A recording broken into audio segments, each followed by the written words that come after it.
Problem है तो हम जाके बोलते हैं कि प्रॉब्लम है तुम ठीक कर लो। ये नहीं कहते कि हम लोग ठीक कर देते हैं, हमको दिखता है तो हम करते हैं। आज हम हमारा बॉडी है, बॉडी में कहीं दिखते हैं तो अच्छा इसको डॉक्टर से दिखाएंगे, प्रॉब्लम है तो डॉक्टर को जाके बताते हैं। ये नहीं कहते खुद ही ऑपरेट कर लिया खुद कर लिया, ये ऐसा नहीं। आप लेकिन सोशल प्लेटफॉर्म से भी सीधी तौर पर जुड़ी हुई हैं, तो क्या बदलाव आप चाहती हैं ताकि आने वाले वक्त में देश की जो कौमी एकता है वो और समृद्ध हो?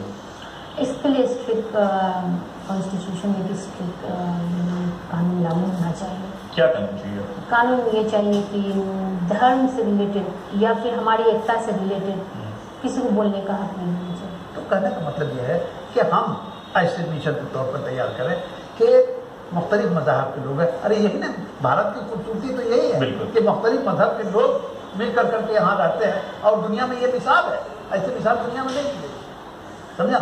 तो कहने का मतलब ये है कि तो हम ऐसे मिशन के तौर पर चलें कि मुख्तलिफ धर्मों को साथ जोड़ करके भारतवर्ष को ज़्यादा से ज़्यादा तरक्की के रास्ते पर चलाएं।